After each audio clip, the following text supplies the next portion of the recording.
Léonard, vas-y. Rebondir sur ce que tu dis. Pour rebondir sur ce que tu disais et revenir un peu dans le vif du sujet, penses-tu qu'on est riche ici, dans l'espace qu'on partage, de choses différentes que peuvent être riches les gens ailleurs, sur un autre continent? Oui.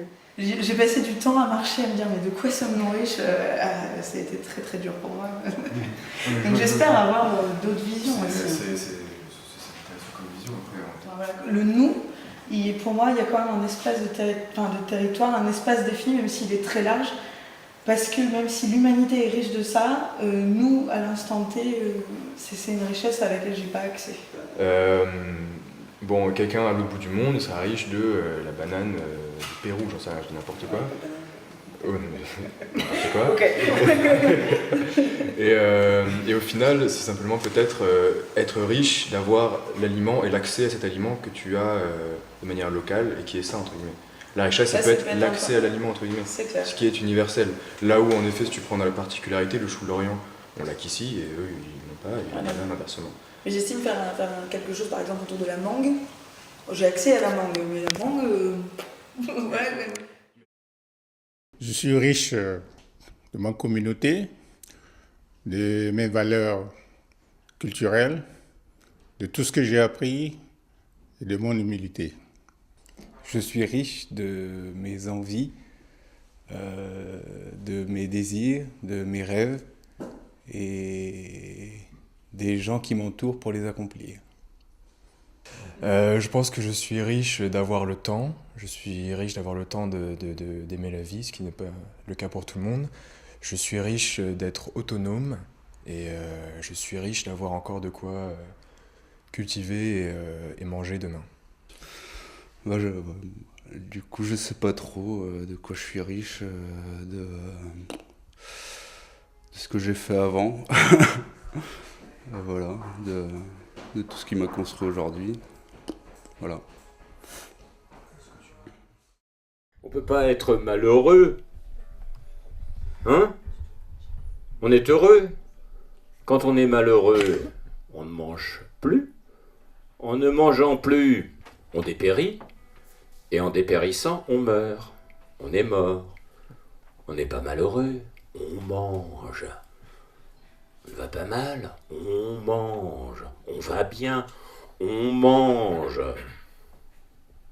Si on ne va pas bien, si on est malheureux, on ne mange plus. On est bien, on mange. On n'est pas malheureux, on est heureux. On ne peut pas être malheureux. Si l'on n'a plus l'envie de manger, on dépérit. On meurt progressivement et on est mort. On mange aujourd'hui. On ne va pas mal. On mange encore. On n'est pas malheureux. On a encore l'envie de manger, on va bien, on ne va pas si mal, on n'est pas si malheureux, on va encore manger, en mangeant on va continuer, on ne va pas mourir, on va manger. On ne sera pas malheureux, on sera heureux. C'est pas vrai.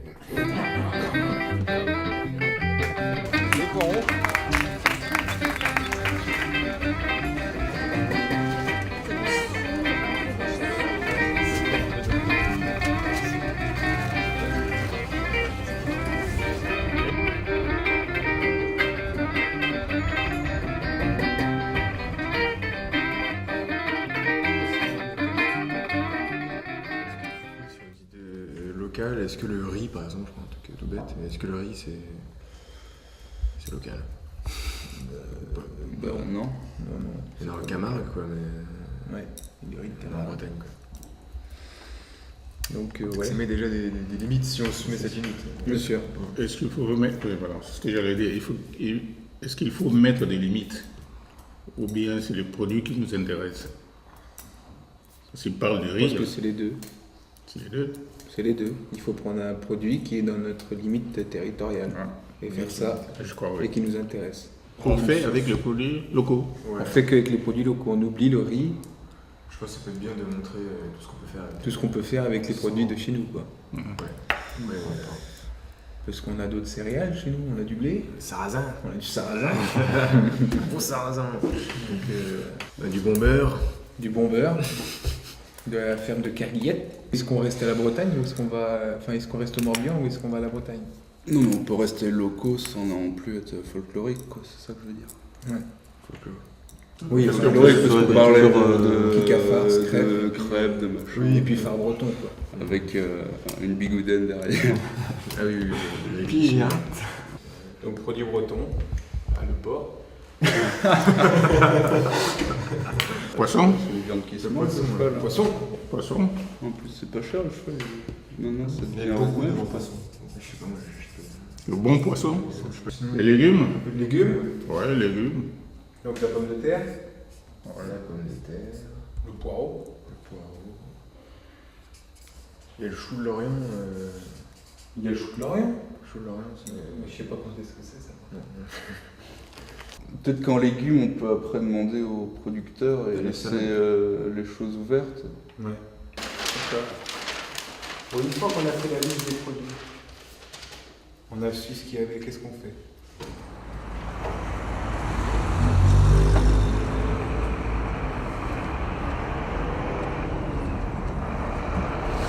Et donc on est venu au marché pour rencontrer les producteurs et les acheteurs. Les acheteurs et puis voir comment est-ce que ces deux mondes-là s'entendent pour que un fasse à manger et l'autre mange.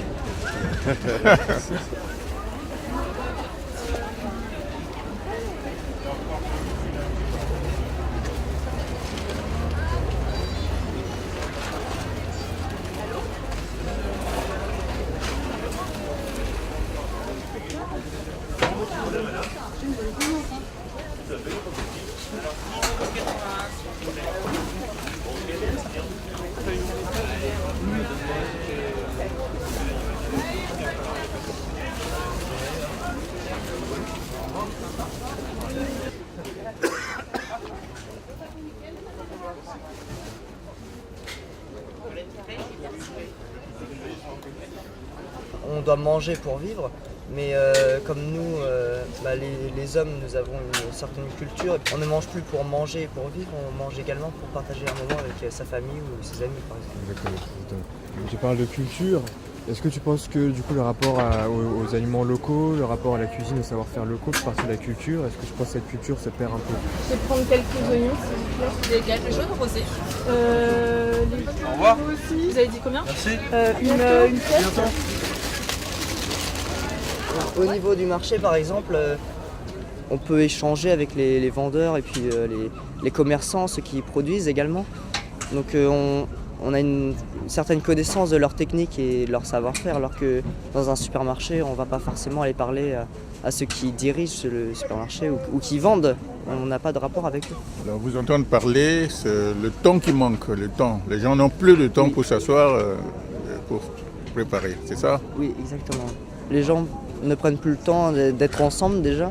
Moi je vois par exemple mes amis qui commencent à rentrer dans le monde du travail, alors ils sont toujours pressés. Il faut savoir quand même gérer un peu son emploi du temps et savoir parfois prendre le temps et se poser. La pluie, là, il y aurait beaucoup vraiment. En fin de marché, il ne reste plus grand chose. Là, il nous reste du panais. Le panais de variété de Guernesey, c'est une variété qu'on peut multiplier. Voilà. Autrement, les poireaux, ça reste, là, c'est les petits qui restent à la fin du marché. Plutôt producteur bio? 100% bio. 100% bio. J'ai été 20 ans agriculteur en conventionnel et quand j'ai vu les dégâts que ça faisait au niveau de la santé de mes animaux, je me suis posé des questions. Et alors au fur et à mesure qu'on trouvait un critère négatif, on le supprimait. Et ça c'était déjà par rapport aux techniques de culture. Et après, la démarche a été complétée à cause des OGM. Et surtout aussi, je voulais qu'on garde la maîtrise de nos choix. Parce qu'on a voulu m'imposer des variétés quand il y a eu les quotas laitiers. Et je n'avais pas d'argent pour les acheter parce que c'était trop cher. Et j'ai dit, ça on ne me le refera pas deux fois. Je sais faire des semences, donc je vais garder ce savoir.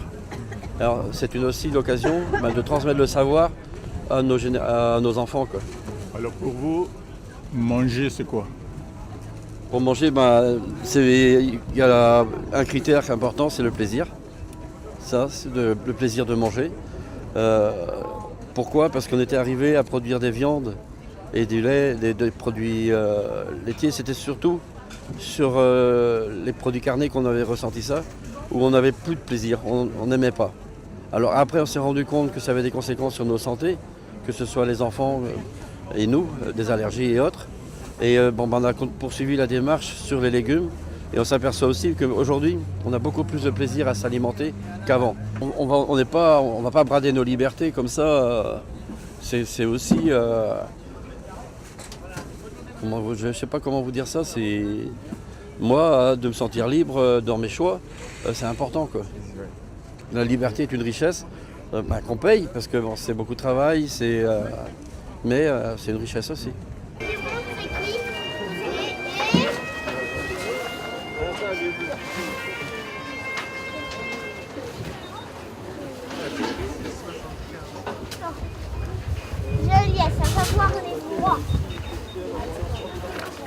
Le marché, c'est aussi peut-être c'est peut-être le ressenti d'une société. Tu vois, ça peut être aussi perçu comme ça, quoi. Un marché qui va bien dans un village, c'est peut-être que le village va bien. Signe de bonne santé. C'est un signe de bonne santé. On voit que les gens font aussi leur idée de menu sur le marché, quoi. Les gens sont conscients de ce qu'ils doivent manger. Voilà. On pensait qu'au début que c'était les gens se plaisaient pour les grandes surfaces, mais au contraire, de plus en plus les gens se tournent vers les... Enfin, en même temps, on était au marché aussi. Oui. On a été chercher des gens qui avaient déjà la démarche d'aller au marché. C'est des valeurs humaines. Voilà, je trouve pas qu'on est autour d'une table, 4 utopistes là, à parler de choses. Je pense que c'est des valeurs. C'est pas inutile. Et je crois qu'on va arriver, et si on continue sur ce pas, on pourra changer des choses. Parce que de plus en plus, les gens prennent conscience de ce qu'ils mangent. Ils pensent qu'il faut revenir aux valeurs anciennes. Il faut revenir aux valeurs anciennes, et ça protège l'homme. Je dirais plus valeurs universelles que valeurs anciennes. J'ai l'impression qu'on s'est rendu compte de ce qu'on a perdu avec la société de consommation, entre guillemets, que ce soit écologiquement, que ce soit socialement, le lien entre les gens, et qu'il y a envie de retourner vers ces choses-là. C'est un besoin. Voilà, c'est un besoin, c'est un ressenti intérieur. C'est un besoin. Même plus ou moins les gens, ils ont conscient. besoin de parler. C'est ça. Je trouvais ça beau, ce producteur-là, qui gagnait un SMIC pour deux, mais qui était fort de belles valeurs, qui faisait sa richesse, quoi, qui faisait que le matin, il se levait, et puis il faisait son travail, même s'il gagnait pas beaucoup d'argent. Donc là, le côté financier de la richesse est balayé, et ça nous montre la liberté, l'autonomie, qui sont des choses, au final, voilà, quand on parle de grandes, moyennes surfaces, le grand supermarché, c'est pas l'autonomie, c'est le contraire, quoi. On est automatisé. C'est automatisé, dépendant à... c'est clair. Voilà. Il ne faut pas confondre automatique et autonomie. Rien. Il faisait allusion à la richesse en tant que valeur absolue, c'est pas ça qui l'intéresse, non? La richesse, c'est sens que il s'inquiète, comme Bernard a dit tout à l'heure, il s'inquiète de la santé des gens, et c'est une richesse. Où aller pour continuer dans notre démarche de creuser nos richesses? C'est vrai qu'il y a une solution peu chère d'aller. On peut faire de la pêche à pied pour récupérer des coques, ou pour faire une entrée. C'est vrai que pour faire un repas, on n'est pas obligé d'acheter, en fait. Aller chercher sans payer, bon, c'est encore la cueillette. C'est de l'accueil. Donc c'est encore une chance d'avoir cette liberté. Un lieu où avoir ça, quoi. Oui, c'est la manne, quoi. On peut encore manger sans payer.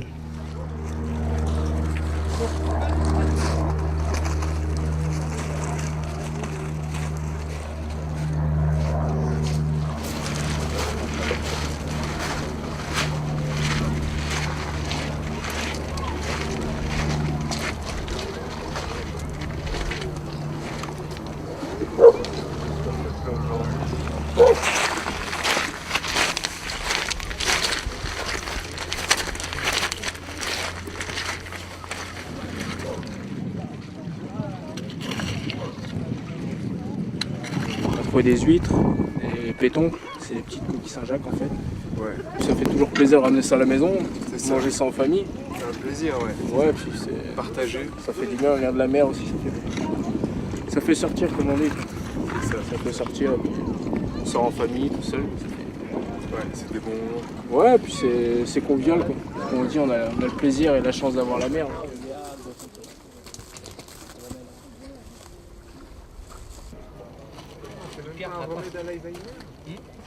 Vous avez vu là le nombre de personnes, on pille la ressource. Donc, alors depuis que je suis gamin, c'est ce que les gens disent, mais il ne va plus y en avoir.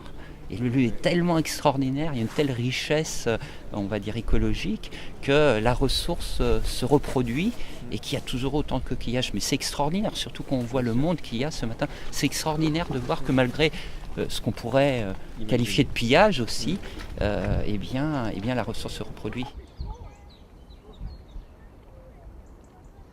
C'est une zone d'interface entre la terre et la mer, et en fait la terre nourrit la mer, et donc tout cela en fait que c'est la base de la biologie marine et du système alimentaire. Quand on parle de richesse, eh ben, là on a une vraie richesse.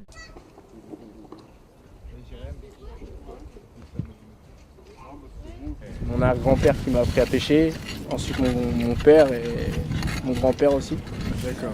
Et là, d'ici 2-3 ans, ce sera mes enfants qui viendront avec moi pêcher. Yes, une belle histoire. Ils sont trop jeunes encore. Ah, depuis que j'ai 4 ans, 3 ans et demi, 4 ans, je vais à la pêche. D'accord.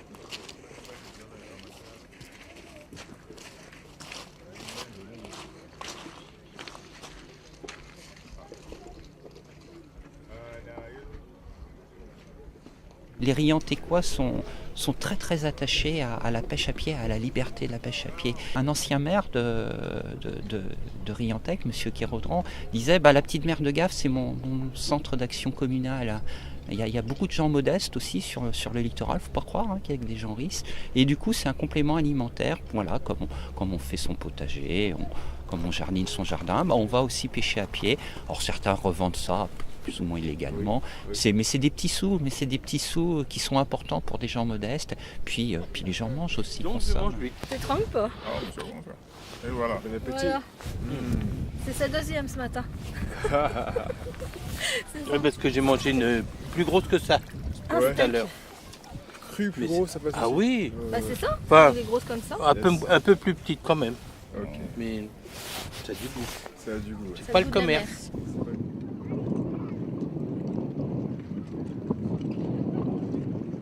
Là, ils ont encore pour plus d'une heure et demie de pêche s'ils veulent, les gens. Ok.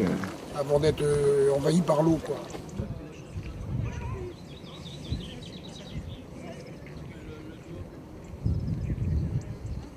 On est très très bien ici. Ouais. En plus, il y a de tout. Des huîtres plates, des creuses, de la palourde, des moules, des bigorneaux. Il n'y a pas mieux comme endroit. Alors, nous, à Marie de 50, on va à la côte et on peut se nourrir. On fait du bar, de la sole, et on appelle ça des plis. C'est breton, c'est comme ça. On fait des dorades.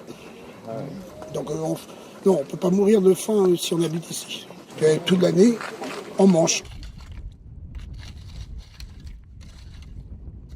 Au fur et à mesure où on se rend compte que c'est une richesse, du coup, ça devient plus ou moins au fur et à mesure privé, ou du moins capitalisé par certains.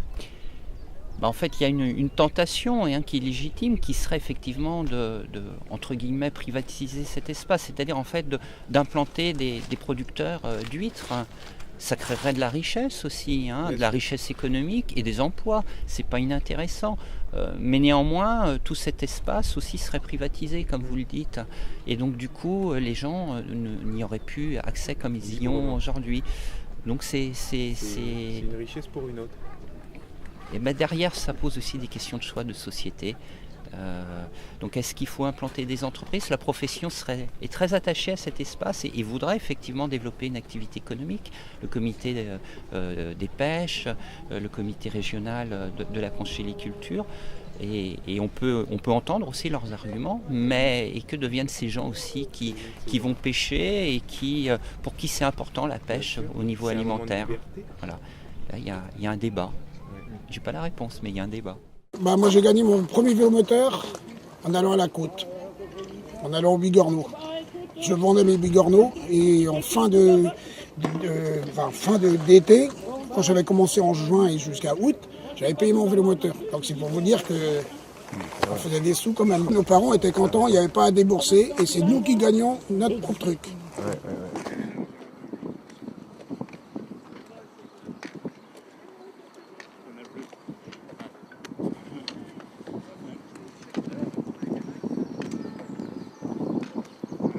Moi j'ai travaillé, là je suis en retraite, et ma liberté est là maintenant. D'aller quand je veux et faire ce que je veux. De chercher ce que je veux et manger ce que je veux. Ils ne pourront pas nous enlever ça. Il y aura toujours des gens comme moi, et puis même d'autres, hein, des Riantécois qui iront à la côte, ça, jamais. C'est surtout par le débat citoyen qu'on peut trouver une solution. Les économistes on propose des choses, mais on voit que c'est pas toujours pertinent. Puis d'autres, des militants, proposent d'autres choses, mettent en avant le social. Mais on voit aussi que c'est pas si évident que ça. Je crois que c'est par le débat sur les valeurs, sur ce qu'on veut faire. Je crois qu'on trouvera une solution.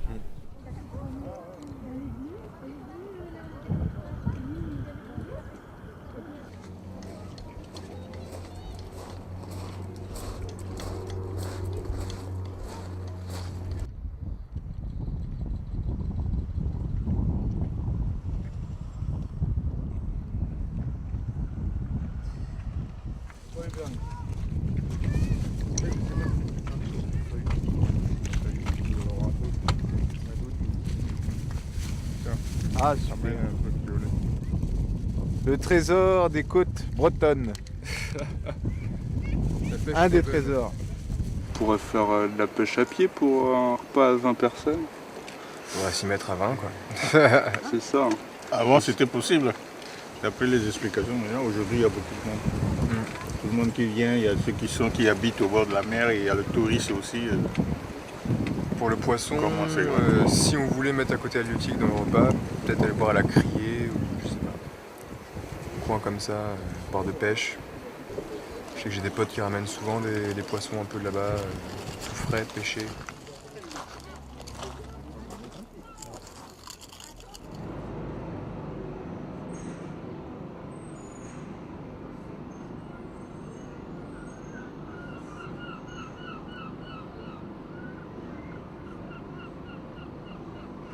Notre film, il a pour objectif de dévoiler un peu les richesses que l'on a au niveau local et de poser la question de quoi sommes-nous riches. Il y avait un pêcheur, un ancien pêcheur retraité, qui se baladait un jour sur les quais du Guilvinec, le Guilvinec est un port breton aussi, et il s'est rendu compte qu'on jetait du poisson. On jetait du poisson qui était très propre à la consommation. Et il s'est dit, c'est quand même dommage, avec tous les gens qui crèvent de faim, même en France, il faudrait peut-être faire quelque chose. Il a décidé de demander à récupérer ce poisson-là, et pour le transformer, il a pris des gens qui étaient en recherche d'emploi, mais même en détresse d'emploi, Et c'est le premier panier de la mer qui s'est créé au Guilvinec. Le deuxième, ça a été à Boulogne, qui est un grand port aussi. Et le troisième, c'est ici. C'est-à-dire que, on a fait exactement la même chose pour récupérer les inventaires.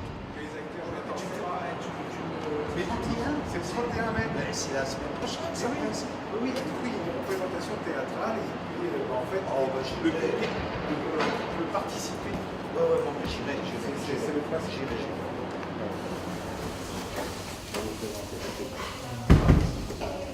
Donc, ils sont en train de la limongo, Glycinoglos. Mais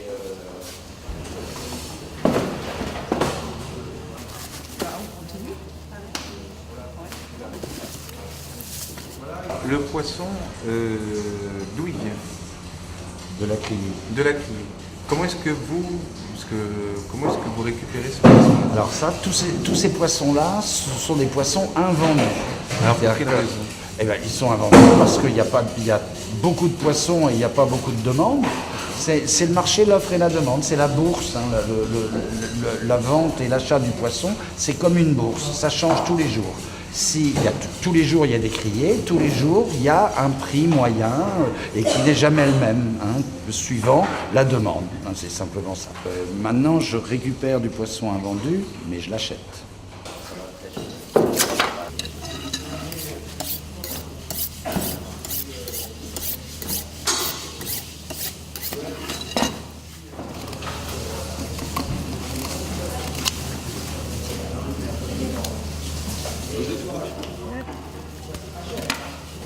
Tu les laisses comme ça alors. En deux, ça. C'est bon là.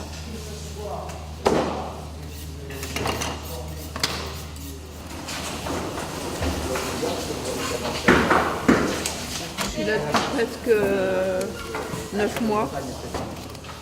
C'est pour reprendre pied dans l'entreprise en fait, tout en travaillant et être en mesure de former un nouveau projet d'emploi. C'est pour reprendre un rythme de travail après une longue période de chômage. C'est important. Une sorte de réinsertion quoi. Ça me fait beaucoup de bien. C'est comme si je travaillais quoi. Je travaille. Oui.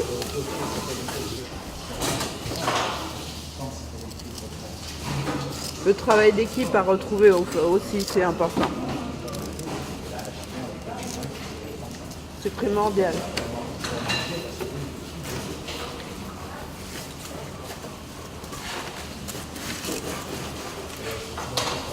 Je peux pas vivre sans travailler. Ça m'a fait énormément de bien d'arriver ici. Ça m'a ressuscité quoi en quelque sorte. À ce point-là, oui. La période de la longue année de chômage a été très pénible pour moi. Parce que j'ai changé de région et ça a été dur de trouver. Donc on se retrouve seul quoi. Enfin, pour moi le travail est essentiel à la vie. Donc ce genre de chantier est indispensable en fait. Ça fait énormément de bien.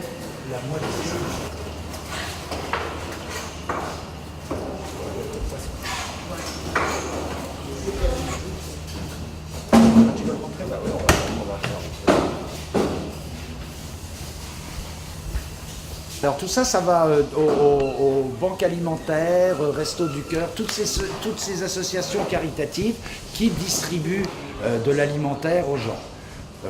Nous, on travaille avec la Banque alimentaire, le Secours populaire, Andes, l'Association nationale des épiceries solidaires, des économies solidaires, et autrement, eh bien, tous les gens du coin, toutes les associations qui travaillent l'alimentaire. On n'est pas beaucoup à avoir l'autorisation de travailler l'alimentaire en associatif.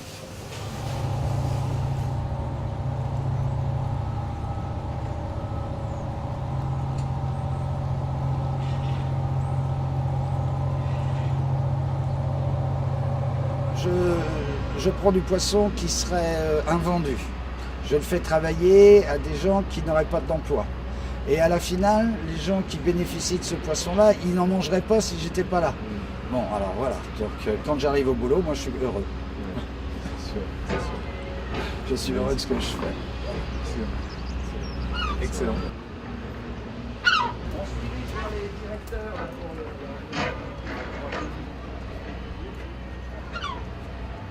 On aurait pu mixer du poisson avec des légumes et avoir un repas équilibré et local, quoi. L'objectif du film, c'était pas que faire un repas, c'était aussi un objectif qu'on a découvert au fur et à mesure peut-être, de soulever des questions, plus on avançait, plus on ouvrait des portes. Puis on s'est questionné nous-mêmes sur cette question de la richesse et de comment est-ce qu'on vivait nous sur notre territoire au niveau local, quoi. Donc on a aussi... Chacun voir comment les gens tiennent à leur richesse, comment ils essaient de perdurer, que ça constitue l'environnement, que ce soit au marché, que ce soit sur le port de pêche, et à quel point chacun a un peu ses richesses et que ça nous pousse à la question de la consommation. Une consommation, parce qu'on voit bien qu'il y a différentes sortes de consommation. Donc à nous peut-être de mieux connaître aussi notre environnement au niveau local, de connaître nos richesses pour qu'on puisse manger local, manger mieux. Bon, à suivre alors. À suivre. À suivre, faire à suivre. On dit au revoir. Au revoir.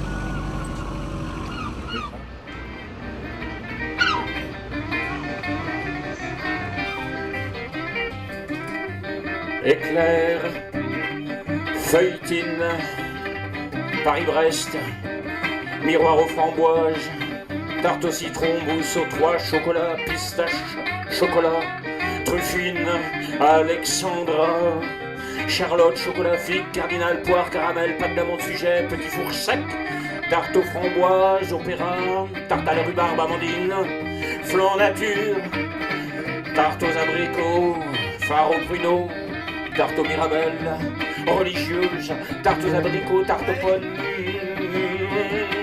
millefeuille, clafoutis aux pommes, chantilly, pain brioché, galette, tourne, tarte aux noix, marron glacé, truffe, crème, caramel, financier, macaron, flan, pâte sablée, noix, donc petite brioche, gâteau basque, beignet aux pommes, pain au son, pain au seigle, pain au miel, pain aux céréales, pain paysan, pain aux framboises, petite galette. Petite galette. Ah, petite galette. Croissant aux amandes, palmier, pain au lait, brioche aux pommes, pain au raisin, quiche Lorraine, quiche au poireau.